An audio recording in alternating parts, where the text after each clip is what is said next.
আমরা এখন যেখানে আছি জায়গাটা হলো দমদমা পঞ্চায়েতের একটা এলাকা। এখানে দীর্ঘদিন যাবৎ প্রায় 10 থেকে 15 পরিবার রাস্তার অভাবে কষ্ট ভোগ করছিল। তো ইদানিং আমরা পঞ্চায়েতের তরফ থেকে ডিমান্ড করায় রাস্তাটার স্যাংশন হয়েছে।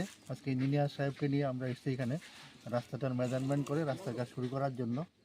আর এই আমরা আসার সঙ্গে সঙ্গে অত্র এলাকার যারা আছেন পুরুষ থেকে মহিলা সবাই খুশি যে রাস্তাটা অনেক দিন পরে ওনাদের চাহিদা ছিল রাস্তাটা করার জন্য।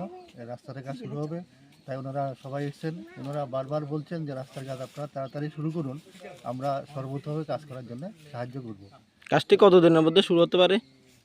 কাজটা 1 মাসের মধ্যে শুরু করে প্রায় 1-1.5 মাসের মধ্যে এটা শেষ করার চেষ্টা চলছে। ইঞ্জিনিয়ার সাহেবকে বলা হয়েছে।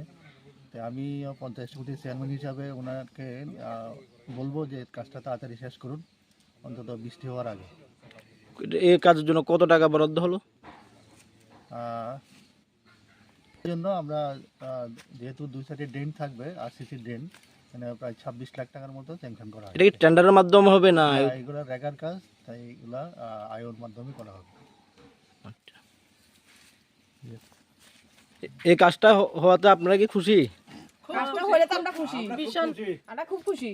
রাস্তা এখানে হলে কত পরিবার আছে এখানে? আছে 10 থেকে 12 পরিবারের মতো। আজকে যে ব্লকের চেয়ারম্যান সাহেব এসেছে, ওনাকে কি বলতে চান আপনারা? যে রাস্তাটা তাড়াতাড়ি যাতে শুরু করা যায়, বৃষ্টির আগে তো কাজটা হয়ে যায়।